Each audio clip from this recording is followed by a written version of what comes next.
Story 1. The Shadow of Oakwood. In the small town of Oakwood, USA, with a population of just 500, there stood a Victorian mansion on the outskirts. Locals called it the Blackwood Mansion. It had remained abandoned for decades, and rumors swirled that anyone who dared to enter never returned. In 2025, John Peterson, his wife Emily, and their two children, Tom, 12, and Sophie, 9, moved to Oakwood. John was an architect with a passion for restoring historic properties. The Blackwood Mansion was being sold at a ridiculously low price, and John saw it as an opportunity. Locals tried to warn him about the house's dark history, but John dismissed their concerns as mere superstitions. The family moved in and almost immediately began noticing strange occurrences. On the first night, Emily felt as though someone was watching them through their bedroom window. John brushed it off, blaming her unease on the creaky old house and the wind outside. Tom and Sophie loved the idea of having their own rooms, but Sophie often complained about whispers in the night. "It's just your imagination," Emily reassured her. But as the days passed, an oppressive atmosphere began to settle over the house. One night, Tom heard strange noises in the hallway. When he stepped outside his room, he froze. A dark figure stood at the end of the corridor, staring at him. Terrified, Tom slammed his door shut and didn't sleep the rest of the night. The next morning, he told his parents what he saw, but John dismissed it as a bad dream. Determined to uncover the truth about the house, John went to the local library. There, he discovered the grim history of Blackwood Mansion. In the late 1800s, a woman named Alyssa Blackwood lived there with her 3 children. One night, the entire family mysteriously vanished. Their bodies were never found, and the house had been abandoned ever since. Meanwhile, Emily was cleaning the basement when she found an old, dusty photograph. It was a portrait of Alyssa and her children. The moment Emily touched it, she felt an icy chill run through her body, as if an unseen force had grabbed her hand. That night, Sophie woke up to see a girl standing by her window. The girl had a calm yet sorrowful expression and whispered, "Help us." Sophie screamed, and the whole family rushed to her room. John, now deeply concerned, consulted a local historian named Mrs. Clark. She explained that beneath the mansion was a hidden chamber where the Blackwood family had tried to hide from something unspeakable. "Some say they were trying to escape an evil presence," Mrs. Clark said, "but they never came out." The Petersons decided to leave the house immediately. However, the house seemed determined not to let them go. Their car wouldn't start, phones lost signal, and an eerie growl echoed through the walls. Doors began slamming shut on their own. Desperate, John searched the basement and discovered the hidden chamber. Inside, they found a tattered diary belonging to Alyssa. The final entry read, "To break the curse, blood must pay. Only then will we be free."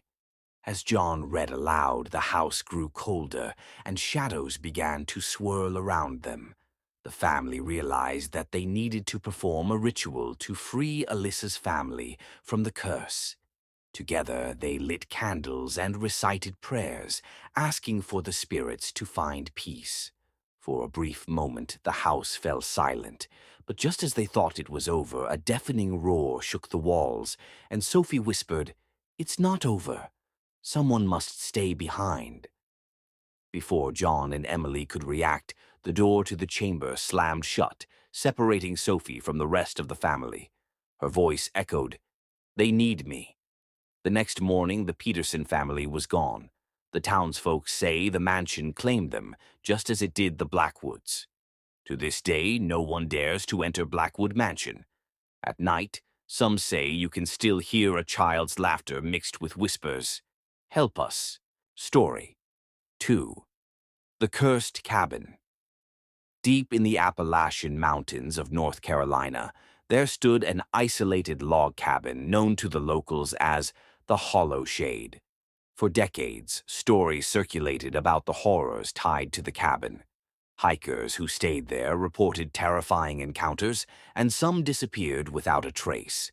The legend warned, once you enter, you never leave alone. In January 2025, four college friends, Mark, Rachel, Alex, and Lily, decided to rent the cabin for a weekend getaway. They'd heard the rumors but dismissed them as local folklore.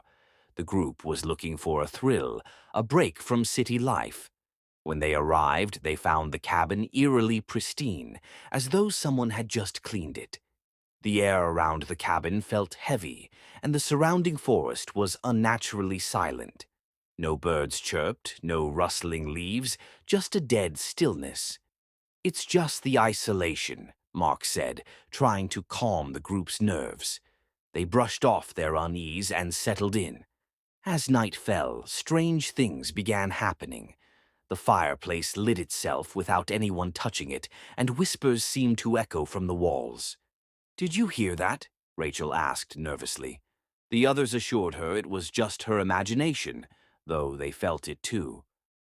While exploring the cabin, Alex found a trapdoor hidden under an old rug. Curiosity got the better of him, and he pried it open. Beneath was a narrow staircase leading into darkness. "This is where the fun begins," Alex joked, grabbing a flashlight. The group reluctantly followed him down. The basement was lined with strange carvings on the walls, symbols that none of them could recognize. In the center of the room was an altar, and on it lay a dusty book bound in what looked like leather, though the texture was oddly warm to the touch. Mark opened it and found pages filled with handwritten text in a language none of them understood. Suddenly, the trap door above slammed shut. Lily screamed as the flashlight flickered, plunging them into near darkness. Then, from the shadows, a guttural voice growled, "You shouldn't have come here." The group bolted up the stairs, struggling to force the trapdoor open. When they finally managed to lift it, the cabin was no longer the same. The furniture was old and broken, and the walls were covered in deep claw marks. The once pristine windows were shattered, and the air was thick with the stench of decay. "Let's leave." "Now," Rachel urged, but when they stepped outside, they found the forest had changed. The path they'd come in on was gone, replaced by dense gnarled trees that seemed to stretch endlessly in every direction. As they stumbled through the forest, they realized something was following them. The whispers grew louder, turning into faint, mocking laughter. Alex turned around and screamed. The others looked back to see a figure standing among the trees, a tall, emaciated creature with hollow, glowing eyes. Its limbs were unnaturally long, and it moved with an unsettling, jerky motion. The group ran, but no matter how far they went, they kept ending up back at the cabin. "It's like we're trapped in a loop," Lily cried, tears streaming down her face. Desperate, they decided to confront whatever was in the cabin. They returned to the altar and flipped through the book. Rachel, who had a background in ancient studies, recognized some of the symbols. "This is a summoning ritual," she whispered. "Someone used this place to call something, and it's still here." The ground beneath the altar began to rumble, and the creature appeared in the doorway, blocking their escape. Its voice was deep and raspy. "You're mine now." Mark grabbed the book and threw it into the fireplace. The flames roared unnaturally high, and the creature let out an ear-piercing scream. The group thought they were free, but the cabin began to collapse around them.